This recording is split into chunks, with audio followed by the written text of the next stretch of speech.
You will sleep better than you have ever slept. You've never been this relaxed. Are you ready to change your life? I'm Rusty Diamond, certified hypnotist. You don't need to leave your house. You can stay in your bed. You can stay in your favorite chair. You just need a computer or your phone. You can get a hold of me. Stay at home. I'll make your life better. Hypnosisisgreat.com.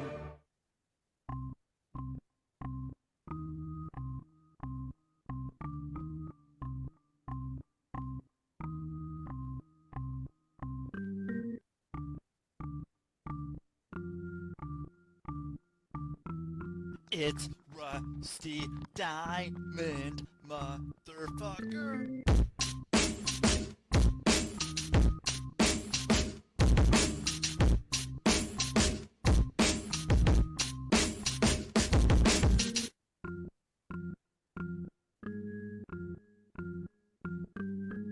It's Rusty Diamond, motherfucker.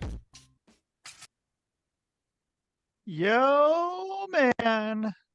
Boom, Miss Rusty. What is up, everyone? It is Tuesday here on the Public Access Podcast, the podcast. Now the podcast, because we're in Pennsylvania, PA state abbreviation. Welcome, everyone, and thank you for being here. Appreciate it very much. And to show that appreciation, I'm bringing on a guest that I had on, I don't know, maybe within the last year, a special guest. And I'm going to bring that special guest on right here, right now.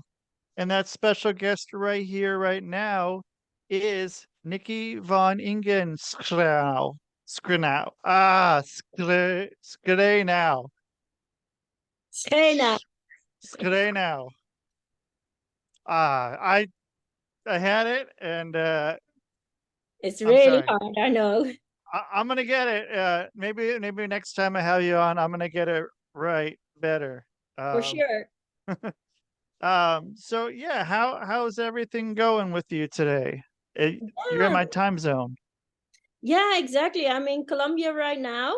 And yeah, things have been crazy the last couple of months. It's been a real roller coaster. I bumped into someone at a party.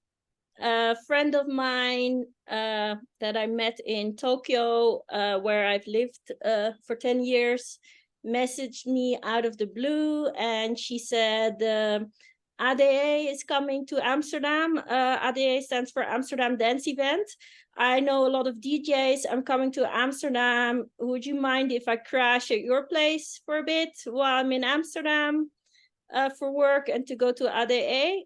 And I can get you backstage access to some of the parties because I know a lot of the DJs. So I said, yeah, sure, fine. You're always welcome to stay at my place. Come on, you're my friends. Friends are always welcome. So she stayed over and she dragged me to one of the parties. I met one of the DJs and we were at this party and I was backstage, which was fun. But I had this different impression of how it was going to be. I thought, oh, it's going to be an open bar and there are going to be a lot of fun people and I'll get to talk to people. I get to network. It'll be fun. But I was there and there was this tiny basket with one bottle of tequila and a few packets of crisp. And that was all that was available. And Okay. yeah, and everyone was like really kind of haughty, like little bit arrogant, like, oh, I'm so special, I'm too good for you, I'm not going to talk to you. Wow. So I was there and I was really not feeling it. So I was turning around and was thinking about maybe leaving. And then this guy came in from the other side, approaching me, and he asked me, do you want a cigarette? And actually I don't smoke, but since I was in such a foul mood, I was like, yeah, sure, give me smoke. Fine. The night is already ruined, so I might as well smoke. So he gave me cigarette, and I started smoking with him. And then one of the people that worked at the event came over to us, and she was completely irate and started cussing us out, like, oh, what the fuck are you doing? You're not supposed to smoke here. You're going to have to leave, la la la. And Wow. put out your cigarette right now. So we put out the cigarette, and she was still like, no, you have to leave, you have to leave. So I was like, okay, fine, we'll leave. So I tried to grab my coat. She was like, no, you need to leave right now. So fortunately, I managed to convince her that I wasn't leaving without my coat. So I left with this guy, and I didn't even know his name. I didn't know anything. And he was like, oh yeah, just come to my place, it'll be fun. And so I went to his place. We were both, well, I wasn't really drunk, but he was.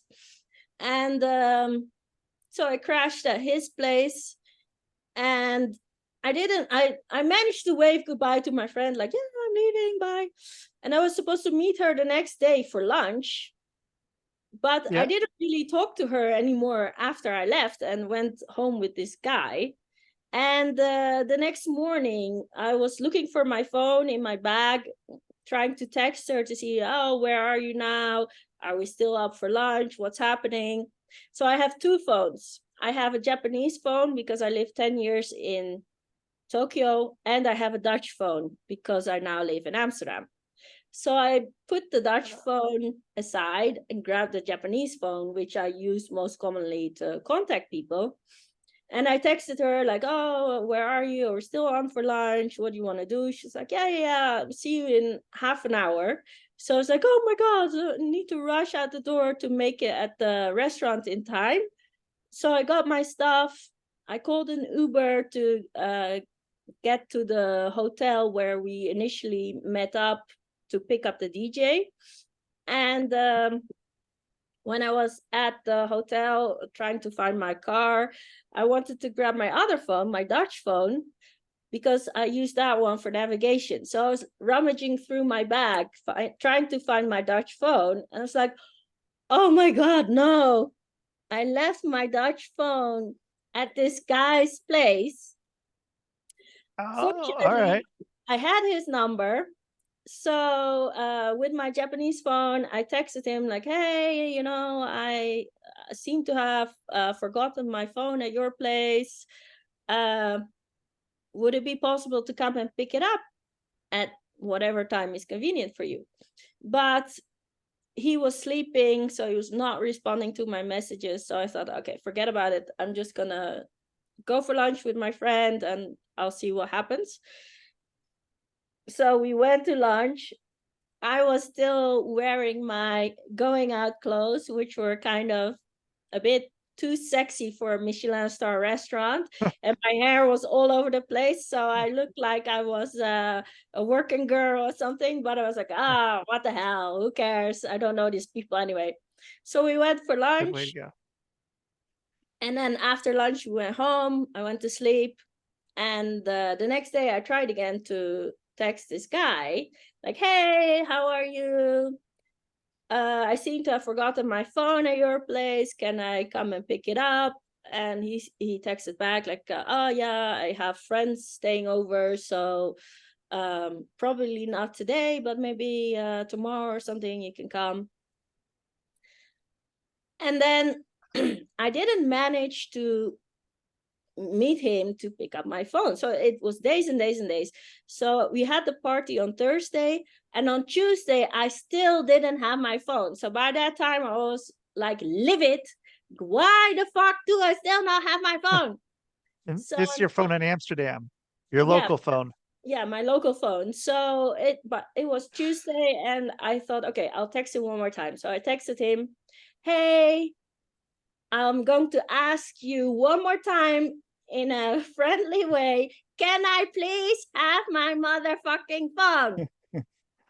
And that's when he replied to me like, yeah, sure. Do you want to come now? You can come and pick it up, la, la, la. So I said, okay. I'll be there in 30 minutes. And I just want my phone, no funny business. Just give me my phone and I'll be out of your hair. So I went to his house. He opened the door and he was like, oh, you want to come in and have a drink? I was like, no, just give me the goddamn phone. It's like, okay, here's your phone. Can I maybe still call you, or can we see each other? I was like, no, I don't want to ever see you again. I just want my bloody phone.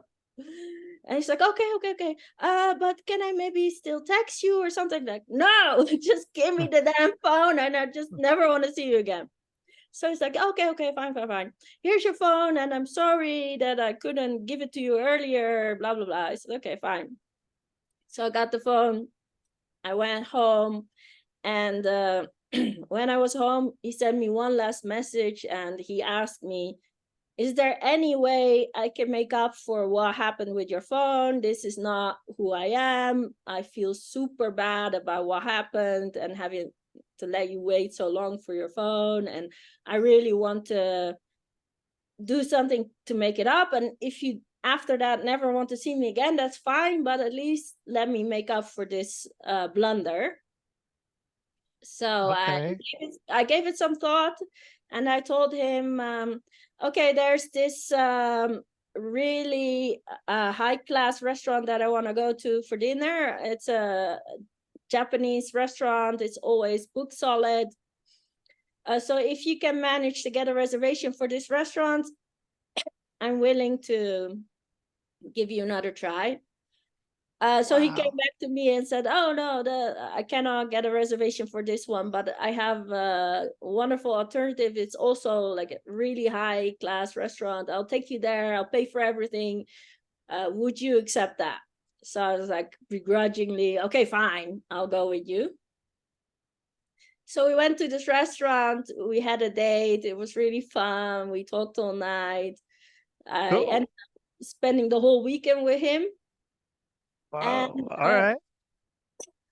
And ever since then, I've been seeing him every weekend. And then at the end of November, so I met him at the end of October for ADE. And at the end of November, like 1 month later, he said, I'm going to Colombia for about 2 months because he's Colombian, to see my family for Christmas and New Year's.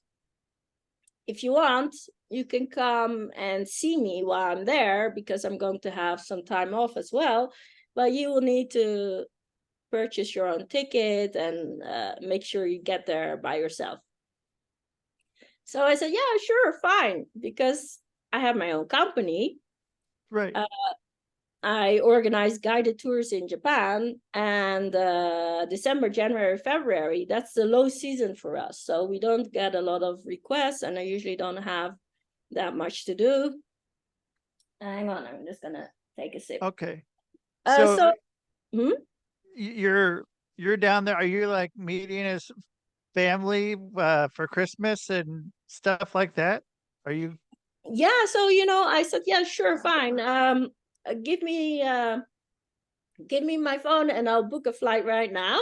And he was really taken aback by that because he was not expecting me to act so swiftly. Like, how would you feel about going on a 3-week trip on the other side of the world with a guy you hardly know and meet his family? And I was like, yeah, sure, why not? I'll do that.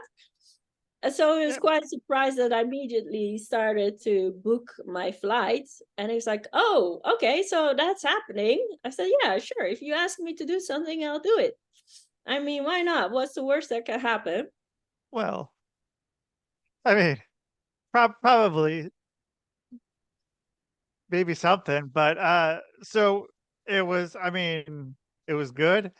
Seems like it was good if you went there. And so it's been 2 months now you've been Yeah. there? No, well, he went there early December, and I came January 5th. Okay. So you've been there for almost a month? Yeah. Wow. It's been Okay. crazy. So what's that like? I mean, what's it like being there? What's it like jumping right in. Well, it was pretty crazy because on New Year's Eve, I didn't hear from him. I didn't hear from him for like 3 days. And I was supposed to fly on January 5th or 4th, January 4th to go to Colombia. So for 3 days, I didn't hear anything. He didn't respond to my text. He didn't pick up the phone. It was like complete radio silence. So I had no idea what was going on. And I was really freaking out. I was like, I'm about to fly like across the world to see this guy that I've just known for like a month or so. And he's totally seems like fallen off the face of the earth. And then one of his family members contacted me via Instagram, like, oh, we haven't talked to him in a few days. Would you happen to know where he is? Have you heard from him? So then I really started to freak out, and I imagined him in the trunk of a car somewhere in Mexico or something, like one of those hangover stories, like, oh my God, he's been kidnapped, or he's lying in a ditch somewhere, or something or other. Yeah. Holy shit. So yeah, so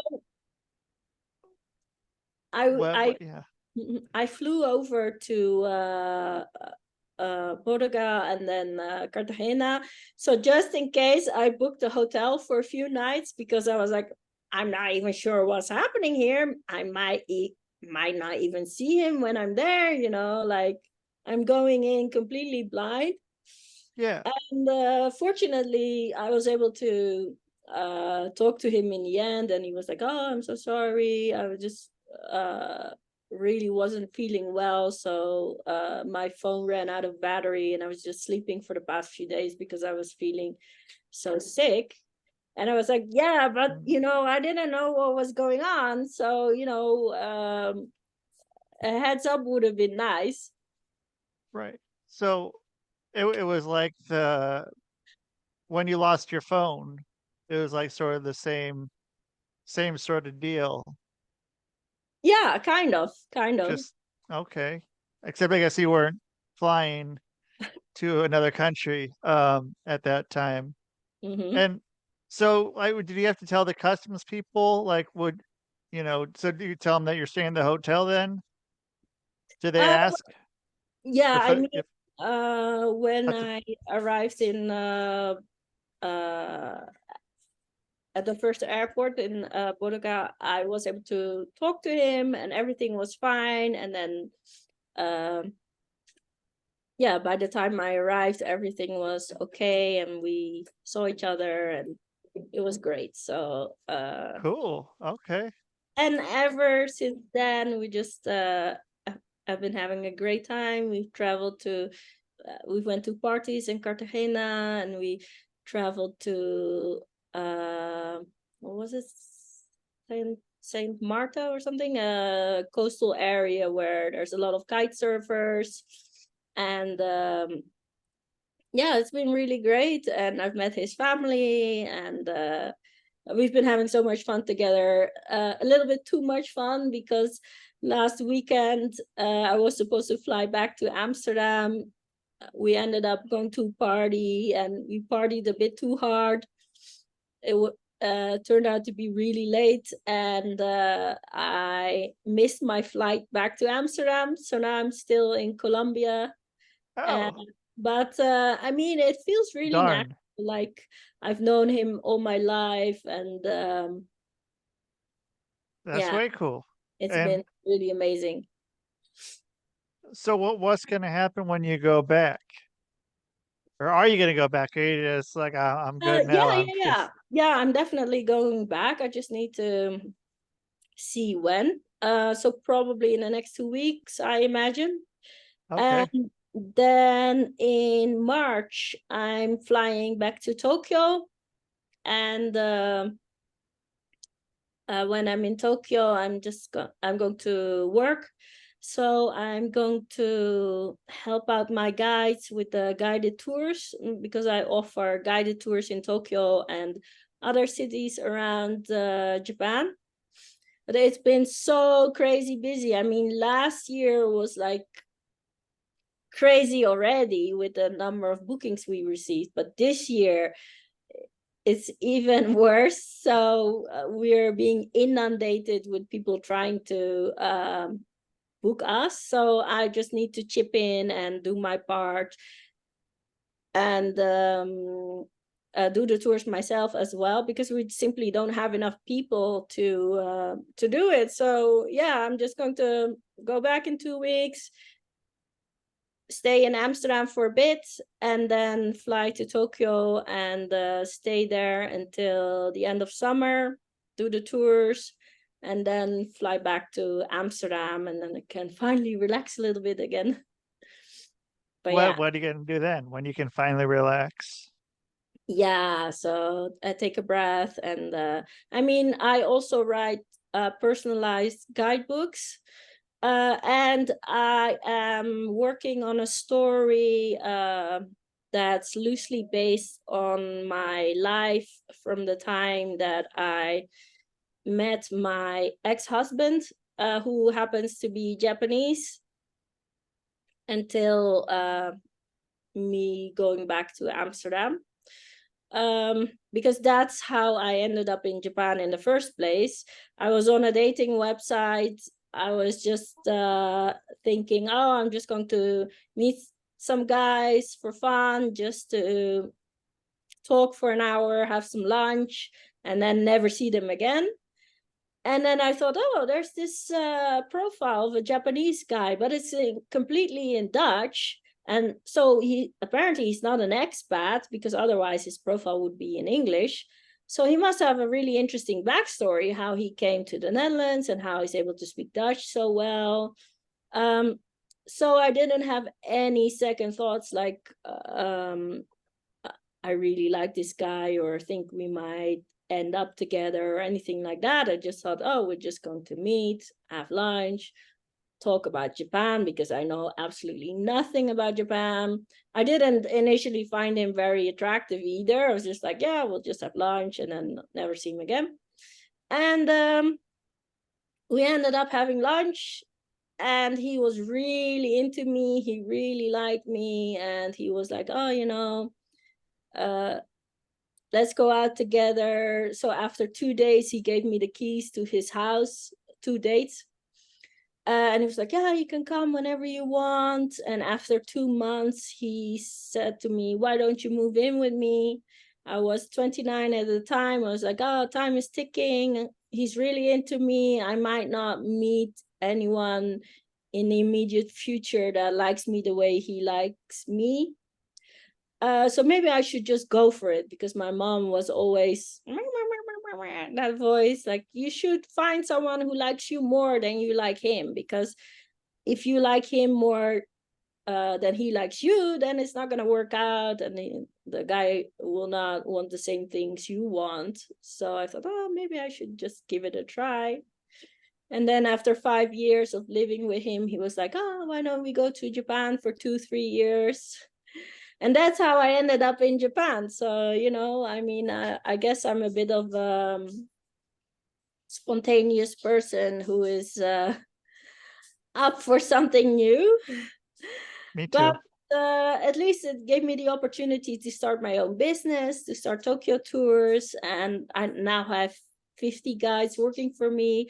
In March, we'll have our 11th anniversary. And we just congratulations. Thank you. Yeah, and we just won a prize for best bespoke tour guide company in Japan for 2023. So cool. Yeah, we've been doing great. Holy shit. And so then it's just during the summer months you're gonna focus and not focus, but like that's the main focus of the time that people are coming in for tourist type activities? Yeah, basically the season is from March until November approximately, with Okay. peaks in March, April, May. And then June, it's usually a bit more quiet because it's a rainy season. And then July, August is when all the families come who have summer holidays with their kids. And then September, October, November is when people come for the autumn season. And then usually December, it quiets down quite a bit. And then January and February are usually really, really slow. So And- I don't want to spend too long in Japan. So I said, okay, March until July, because I had a daughter with my ex-husband. Okay. She's 9 right now, and Wow. she's living in Tokyo. So I'm also going there so I can see her a bit more, because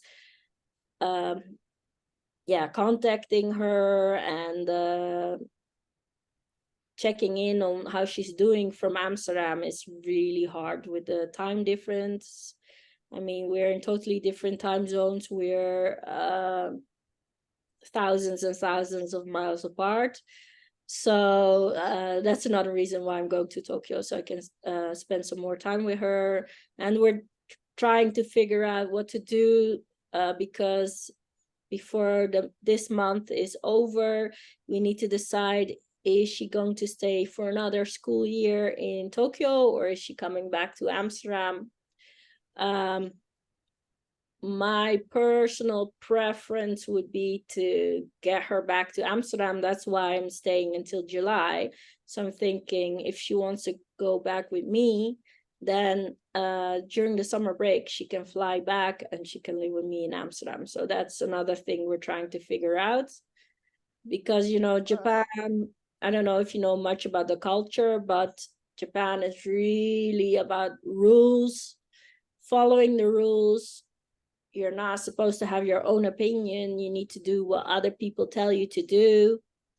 You need to be loyal. You need to be a good worker. You need to not complain about anything. You need to not have your own thoughts and just step in line, goose step, like one of those little soldiers. And that's when you can be successful. And I mean, there are benefits to that, because Japanese people are very disciplined and well organized. So she's been living in Japan for the past year and a half approximately.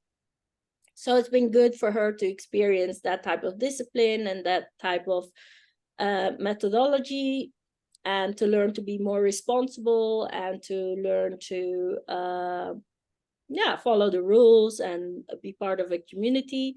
But I think it's time for her to come back to Amsterdam and be a bit more free-spirited, like free thinker, to develop her own opinion and to be able to voice that opinion and mature a bit more without being so constrained by Japanese society, where you're not really allowed to do anything at all except look at the person above you and see what they want and what they expect from you, and abide by those values. And so has your daughter, she ever lived in Amsterdam, or is she lived in Tokyo the whole time? No, she lived in Amsterdam twice. So back in 2018, my ex-husband had accepted a job in Europe, and we were supposed to move back. My mom had been diagnosed with cancer at the time and was in stage 4. So they told her, you will have 3 months left to live. So that was another reason why I wanted to come back to Europe, to be there for her. And my daughter and we moved back, and we stayed at my parents' place for a bit so I could take care of my mom and my dad as well, because he was really fell to pieces because of the whole situation, because they've been together for more than 50 years. She was the love of his life. So yeah, to see her suffering like that is super hard. So basically, I moved back to the Netherlands. My husband was going to come a few months later because he needed to let the new guy kind of find his way. And then, so I came in June, and then in October I was supposed to come back to arrange the move. And then he was like, oh yeah, it's off. I was like, what do you mean it's off? Yeah, I'm not going to move to Netherlands anymore. I was like, what do you mean? Our daughter's already started school and everything. And he was like, oh yeah, I messed up. This guy I hired, it turns out to be, he's not suitable for the job. So he's not able to do it. So now I don't have the budget to hire someone else because we still need to pay him. So then he said, oh, you can come back to Tokyo next month. And I said, oh no, I'm not going to do that, because first of all, I need to take care of my parents, and second of all, I can't just grab my daughter and put her back into school in Japan. It doesn't work that way. So I'm willing to come back to Tokyo, but you need to give me a year to get everything sorted. So in the meantime, my mom passed away. My dad was literally gone to pieces because of that.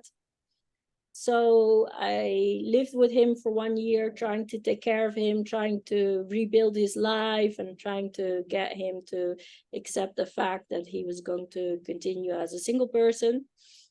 And then at the end of that year, we went back to Tokyo. Unfortunately, when it was time for me to go back to Tokyo, at the airport, he told me we're never going to see each other again.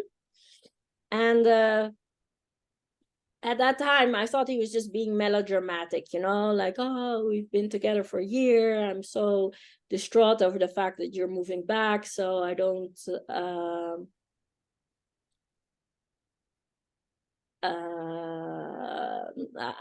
this is how I'm feeling. That's why I'm saying this. That's what I thought.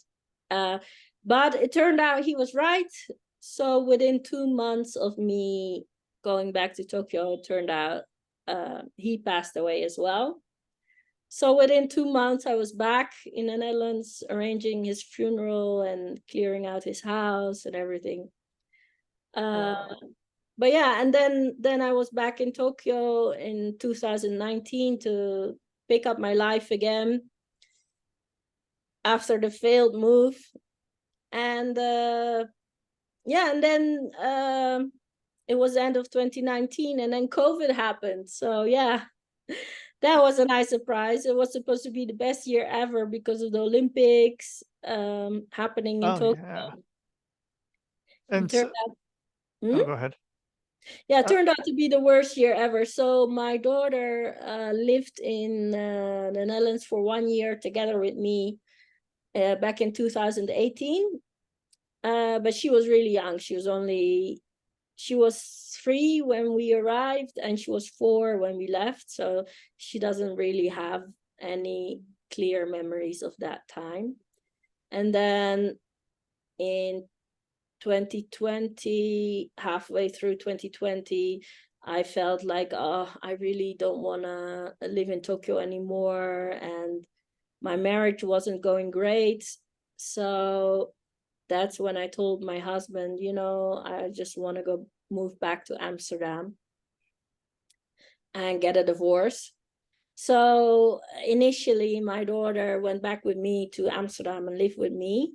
So from 2021, because she still needed to finish out the school year, to the summer of 2022, that's when she lived with me in Amsterdam. But, COVID was still going on, so I couldn't really do a lot.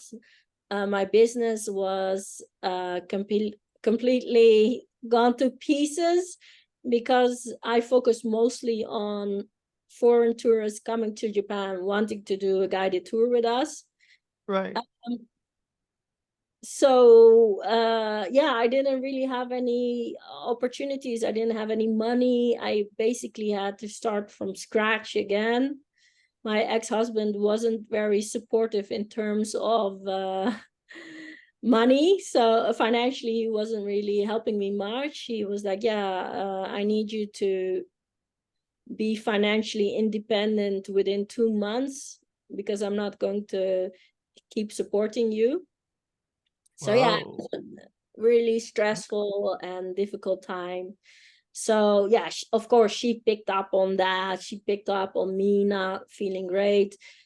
She had been moving back and forth between the Netherlands and Japan for the past few years. She witnessed the deterioration of my marriage. So yeah, it was, for her, it was really hard as well. And she had this magical thinking like, oh, Tokyo was where I was most happy. So all I need to do to be happy again is just to move back to Tokyo, and then all the pieces will fall back into place and I will feel happy again. So then when my ex-husband came to Amsterdam to see her and spend some time with her and promised her golden mountains, like, oh, everything is going to be amazing. All you need to do is come and live with me in Tokyo, I'm going to take care of you. I'm going to give you everything you always wanted, and it's going to be amazing. So she was like, yeah, 1 and 1 is 2. That's an easy choice. I just need to go back to Tokyo.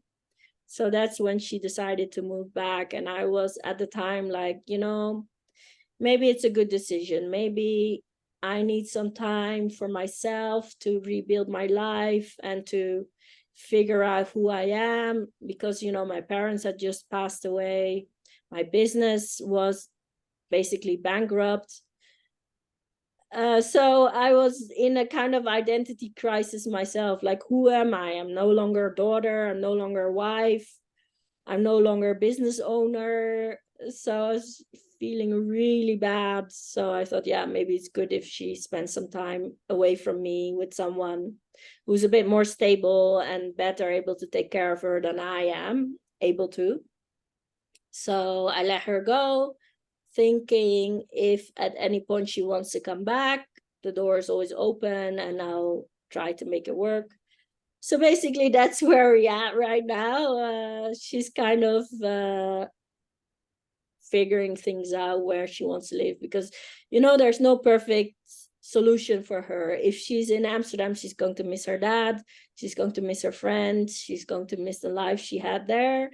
And if she's in Tokyo, she's going to miss me, and she's going to miss the family she has in the Netherlands. So there's just no one solution that encompasses everything and that makes everything perfect again. It's always going to be shitty in one way or another. You know what I mean? Yeah. And I mean, so like, where does that leave you? Who are you? Is that what you're figuring out now? Or what have you kind of gotten with that part? Well, I've been doing intense therapy for the last few years. So when my daughter was leaving, I started therapy, and that has helped me a lot to figure things out, because I've always been a people pleaser. My mom was a classic narcissist. I didn't realize that at the time, but growing up with an absent father who just wanted to get out of my mom's way, and a mom who was very domineering and always tried to manipulate me emotionally, that's what I was drawn to, because I thought like, oh, that's my place in life. It doesn't really matter what I want. All I need to do is just accept what other people want and try to live up to their expectations and do the best I can. And I should derive my happiness from making other people happy. So when all of that fell away, because I always learned to focus on someone else. So first it was my mom, then it was my husband, then it was my daughter. And all I did was like focus on making them happy. And then when even my daughter was no longer in the picture, I was like, oh my God, it feels so weird and so unsettling. And like, what do I want? Never in my life had there ever been a moment where I needed to figure out, who am I? What do I want? How can I be happy without making other people happy? So basically, that's what I've been trying to figure out. And I must admit, it still feels a bit awkward when people ask me, so what do you want? How do you feel? What do you want to do? So my initial response is still to kind of focus on the other person, like, oh, it's fine with me, just whatever you want. So I'm trying to deprogram myself and try to learn not to do that anymore, and try to really think, yeah, what do I want? And it's okay. And if I want something, that doesn't automatically mean I'm disappointing someone else, because that's how it feels to me, Yeah.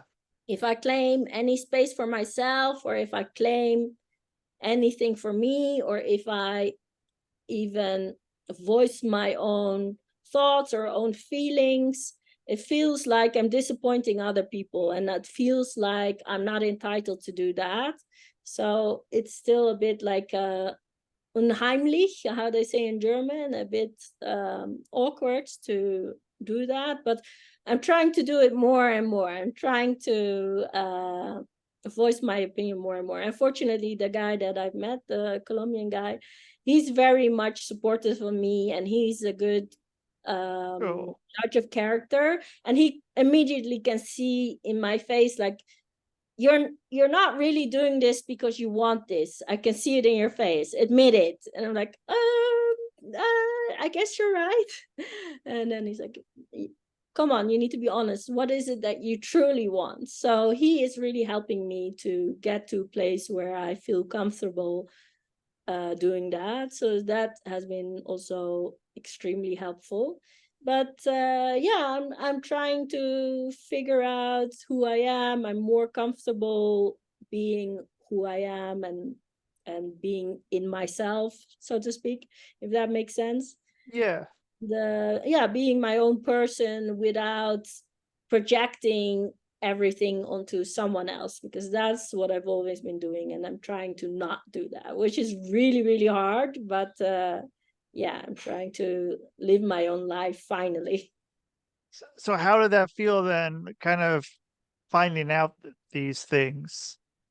Like, once those things were said to you, like saying that, to be able to find out who you are, or finding out that, that you do things because of whatever, and this now. Did it feel like, I don't know, did it help you out, knowing that stuff, or was it kind of had to step back for a minute, or what happened there?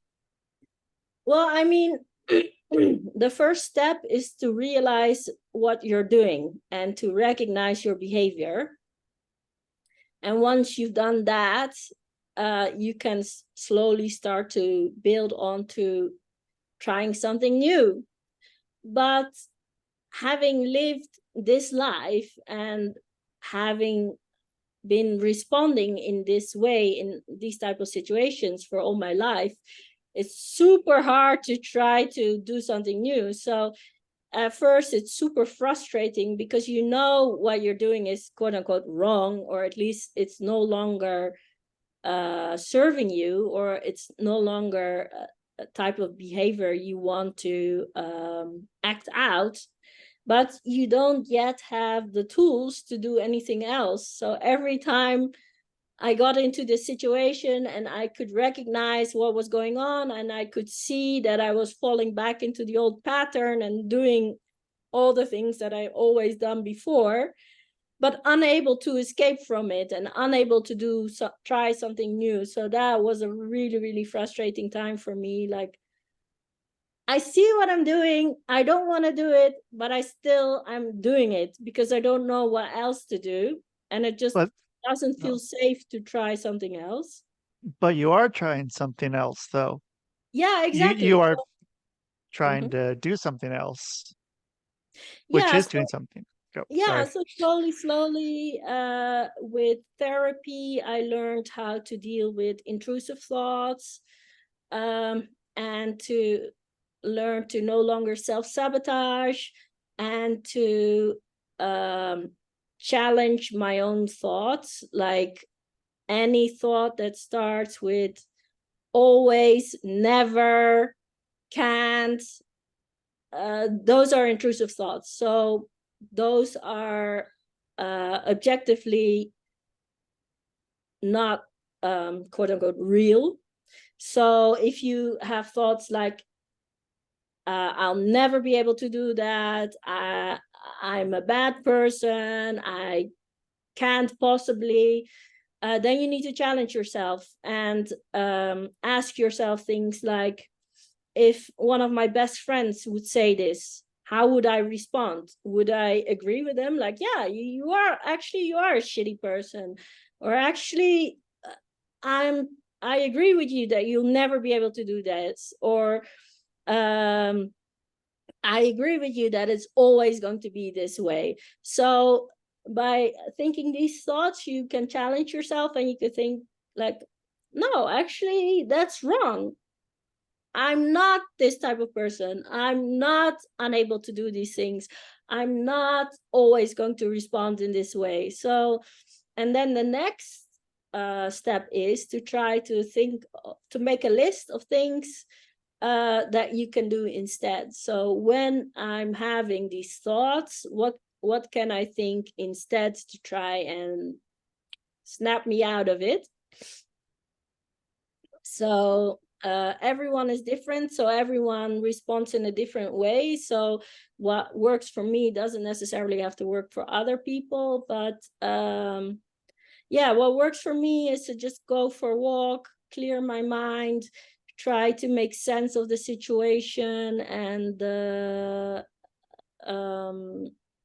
try to reflect on what's happening, and try to think of a better way to deal with the situation instead. So when I'm having intrusive thoughts like, oh my God, no one's ever going to like me, I'm a terrible person, I'm a bad mom, I'm a bad business owner, I can't do all these things, then I'm like, no, let's snap out of it, kind of metaphorically slap myself in the face. Let's get some fresh air, let's go for a walk, and let's figure this shit out, because you're having intrusive thoughts, and we need to figure this stuff out and see what is the next step. And we can do this. We just need to be rational and stop panicking and stop going into this downward spiral. But yeah, it's hard. I mean, once you go there, it's so easy to kind of get dragged into that abyss. But one of the things that really helped me was to do therapy for emotion regulation. And during this type of therapy, they taught me that there's basically 5 levels that you have. So everyone is at any given time at one of these levels. And one is, I'm super chill, I'm super relaxed, I can do anything, I'm just myself, there's no stress, no pressure, nothing going on. And level 5 is, I'm spiraling out of control, I'm in such a bad state that I'm unable to control myself anymore, and I'm just acting on impulse, and there's nothing I can do. So these are the 2 extremes. So on any given moment in time, you are in one of these levels, and up to level 3, you're still able to think clearly and maintain yourself. But once you go from 3 to 4, it becomes really, really hard to have clear, rational thoughts, and to rein yourself in and try to not act on impulse. And when you're on level 5, basically, you're not able to respond clearly anymore.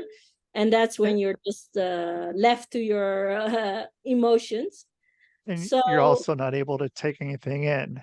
yeah, exactly. So no matter what people say, you're just going to react on impulse and on emotion. So you're going to blow up, you're going to be super angry, you're going to cry, you're going to make, it can also be a positive emotion, like you're so enthusiastic, you're so hyped, you're not thinking clearly about consequences, and you're just doing something out of impulse. Right. So basically that are the 5 steps. So when you're still on level 3, when you're still able to think clearly, that's when you need to reflect and think, is this really what I want to do? Is there any other way I can react? How can I bring myself down to level 2 or level 1 and to kind of diffuse the situation?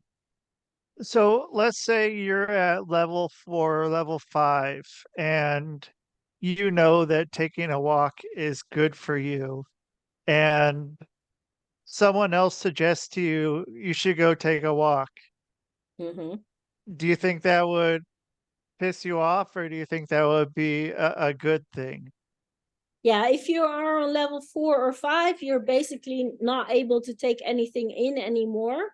And whatever people say to help you is just going to piss you off even more and just going to annoy you.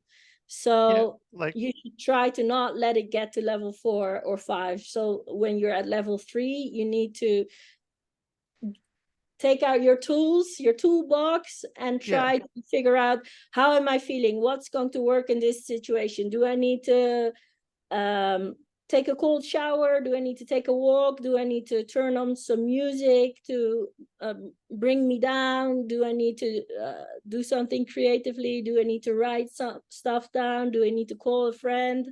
What do I need in this moment to get me back to level 2 or level 1 even? yeah, because someone could say, like, hey, you need to, you just need to relax. You just need to Yeah, chill just out. relax. Oh, Just that's the relax. worst. Yeah, you just relax. Just take a few deep breaths or something. But it's like, it's really good advice. But like, at that time, you're there. There's nothing really you can do, and it's just sort of, you either have to wear yourself out or realize it, that you just need to get out and do whatever it is you need to do. But Yeah. yeah, once you get to those higher levels, it does. Yeah, like, once you're at 3, that's a good time.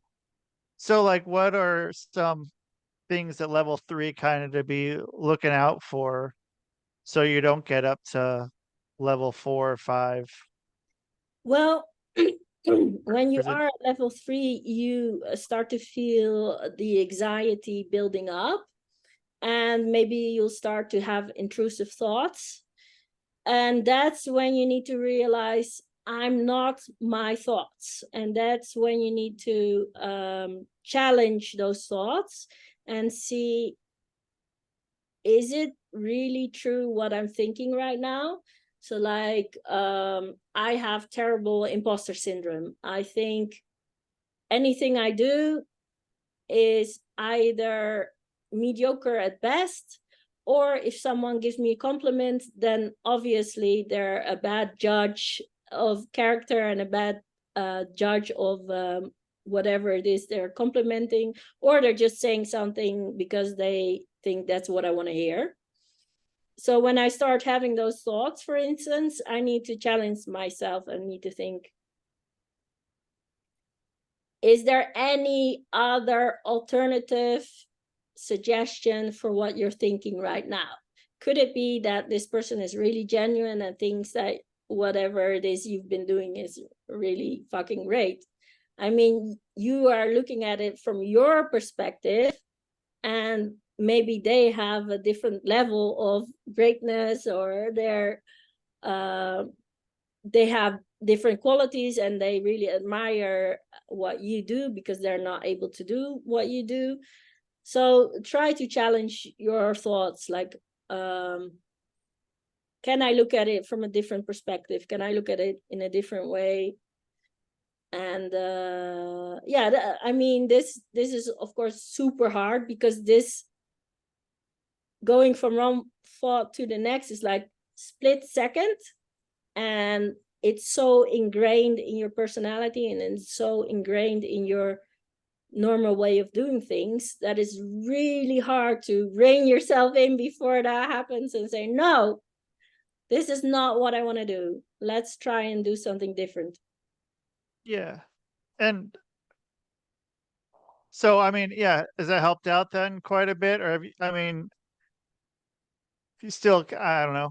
Like I feel like I've still got like sometimes to those 4 and 5s, even Yeah, though I'm thinking about it, and then it's just like shit. Like I'm already here now. I'm I might as well. yeah. I'm kind of screwed right now, but I'm trying. I know it. I know I'm screwed. I know why, at Yeah. least. Well, I feel that writing about it when you're still at level 1 or 2 or 3 is really helpful.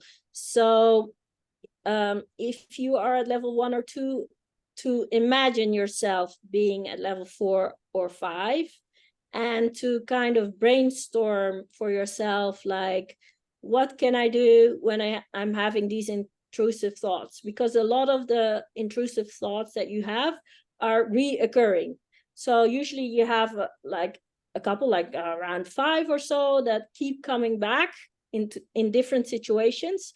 So imagine yourself in this type of situation and imagine what type of intrusive thoughts you're going to have in that situation, and just compile a list of things when you're feeling calm and relaxed that you can say to yourself to kind of negate that situation and try to get you to not go to level 4 or 5 and try to not go into destructive behavior and try to not go there, or try to figure out different ways, like, okay, when I'm feeling like that, let's brainstorm and come up with 5 things I can do to get myself to calm down and to not blow up or to not go into that destructive behavior. And it feels really awkward, and when you're doing it, it feels like it's not going to help and it's not going to do anything anyway. But it's practice. Like my therapist says, your feelings take a long time to change. So even though you know rationally what you need to do, your feelings are not going to be on the same level yet. So it's kind of like riding a bike. You just need to do it day by day by day, and then slowly you start to go there. But it's not going to be like an overnight thing. Like, okay, I know this is what I'm doing wrong. I know this is what I need to do to not do this wrong thing. So 1 and 1 is 2, and from now on, I'm never going to do anything wrong again. It just doesn't work that way. So it takes a lot of practice and a lot of determination and a lot of sacrifice to slowly build up to that point where you will hopefully not fuck up as much as you used to do. And then, so then when you're writing stuff, or anything of that, is that what's going into your book that you're working on? Is that part of it then as well? No, basically the book that I'm writing, it's a fictional story. It's based on my life. I have 2 characters, the protagonist, me, but with a different name. And then I pick up the story from the time that I first go on a date with my ex-husband. And I'm going to change the ending because the way my life went wasn't that how should I say, yeah, it took quite a while for my happy ending to occur. So I'm changing it a bit, so the happy ending comes a bit earlier. Okay. And also not to offend the people in my life too much that actually lived through all this. So yeah, I'll probably insert some life lessons here and there, but it's mostly just meant for entertainment purposes. Okay. Yeah. And so like when you're writing it then, is it are you writing it out like on paper? Like something like that, or you writing on the computer or a typewriter or a stone and chisel or Uh, to be honest, I occasionally ask for help from ChatGPT when I'm a bit stuck. good Um, idea. and especially for the introduction, I find it really hard to get going. And once I'm there, when the ball is rolling, I can pick it up from there. So I asked ChatGPT to help me get started and to get like outline for the book and kind of like a small synopsis of what it is I want to do for each chapter. And then with that help, I can formulate what I want to do for each chapter and write it out. So that's actually been very helpful. And I just use Word and Cool. Because it's easier to see how many pages do I have for this chapter, how many words do I have for this chapter, to kind of get an idea. Is this chapter maybe too short or is it too long? If it's too long, let's go over it again and see where I can take things out. Am I maybe rambling a bit too much, because I'm very well known to do that? Or am I leaving important stuff out that makes it impossible for the reader to understand where I'm getting from? And that's basically how I've been doing it. Are you having someone else looking at it to kind of because I feel like that would happen with me. I'd be like sometimes like when I tell stories, it's like I'm thinking like I'm already there and I know all this stuff, and like so I start looking. I'm like, well, I guess I left out a few major points that probably would help out people understand the story some. Or is it in your uh all in your head and as let's see, yeah, you're in Chat GPT's uh working together plan of see Yeah, now I'm lost. Yeah. yeah, I know what you mean. No, I'm going to ask several people to read it and give me feedback. I have a couple of friends that are in my close circle that I know who will be honest with me and give me their honest opinion. So I'm definitely going to do that and ask them, just be brutal with me. And if there's anything you don't understand or anything that you feel is crap, just give me the honest truth and I will make adjustments accordingly. So yeah, when the book is completely finished, I will ask for feedback from friends. And I also have an editor that I can ask to go through it again. But I'm kind of leaning towards self-publishing because it's actually quite easy to do that. So if you are good with Canva or another program that does digital design, you can easily turn your book into PDF and then self-publish on Amazon or Barnes and Nobles or other platforms that allow for you to self-publish. Amazon KDP is real easy. Hmm? Amazon KDP is the Kindle direct publishing. Yeah, Um, exactly. it's super easy, and it'll tell you what kind of format you need to use to put it all together. So I mean, once you get, I mean, the writing is and editing. I guess editing is going to probably be the hard part, but once you get to the publishing part, that's not entirely difficult.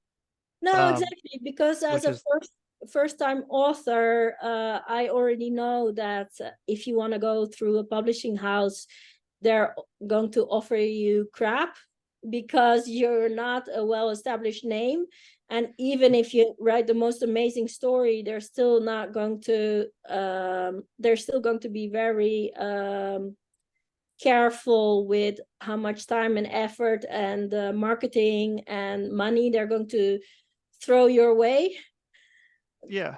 Um, And and once you've already established a reputation and a name for yourself, and once you've already proven that you can sell, then it's a completely different story and a completely different ballpark. And then it's much better to go with a publishing house if you want to really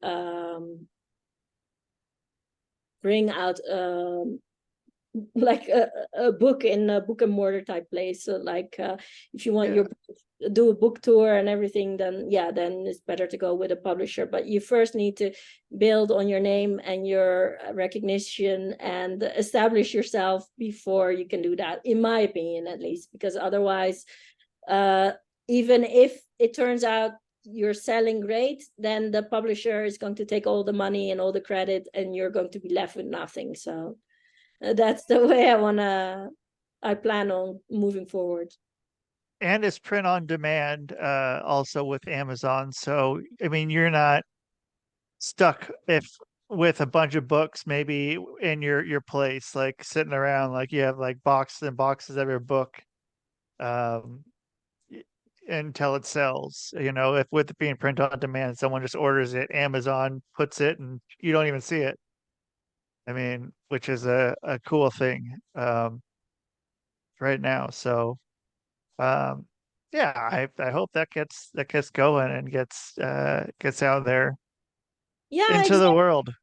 Yeah, exactly. Because I also have another book idea because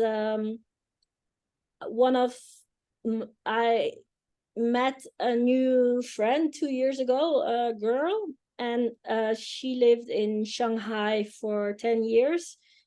And we've been comparing notes about Shanghai and about Japan, and about the Netherlands and Amsterdam. So I've told her a lot of stories about Japan and all of the intricacies about Japanese culture, because Japan is so totally different from any other country or any other culture, and the way they do things. Like, what is a Japanese wedding like? What is dating like in Japan? What is working life like in Japan? What is school life like in Japan? It's so totally like alien to the rest of the world. So every time I tell her one of those stories, she's like, oh my God, you should write a book about this. This is so great. I never knew this.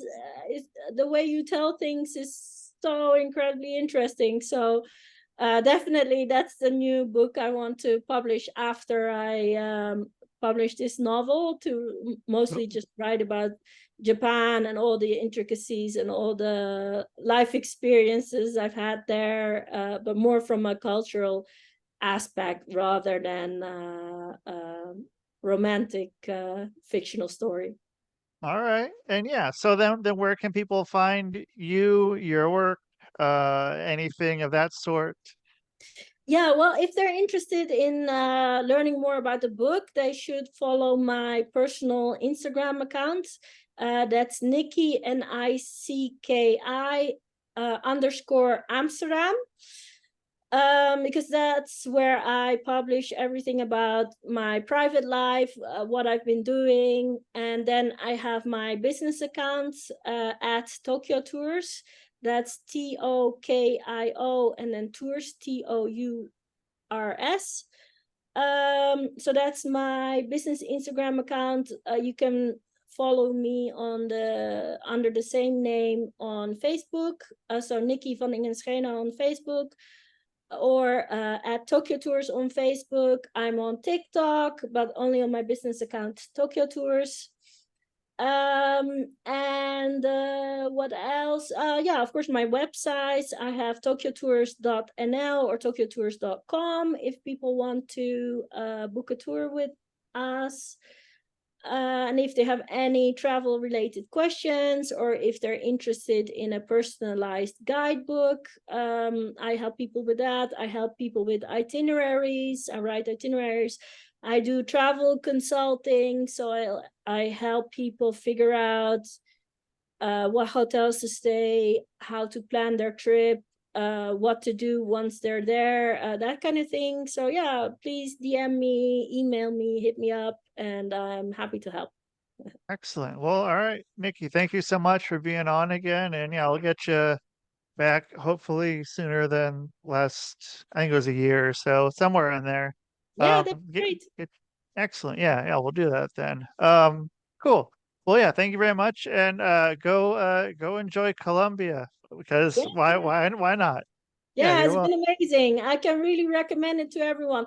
All the stories that you've ever heard about Colombia, about drugs and about crime and about it not being safe are completely untrue.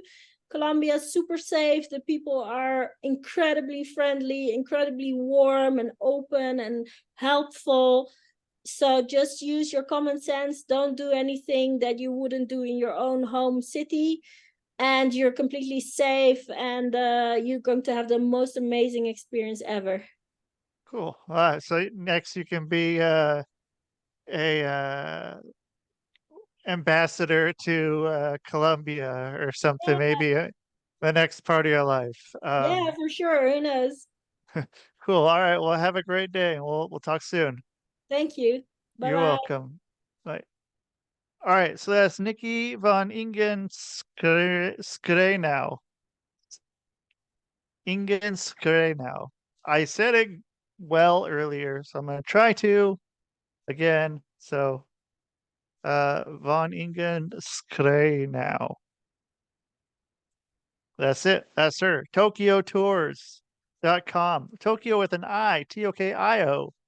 Tours or TokyoTours.nl for Netherlands. So thank you everyone for listening to the Public Access Podcast on the Rusty Diamond Podcast Network. And that is the show. Man. Boom.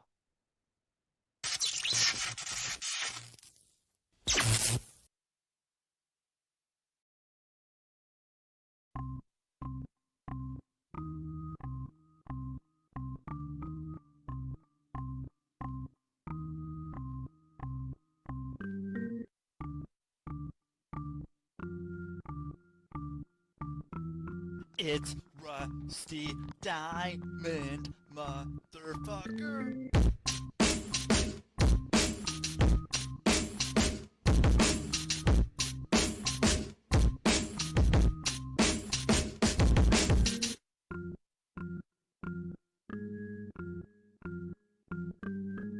It's Rusty Diamond, motherfucker.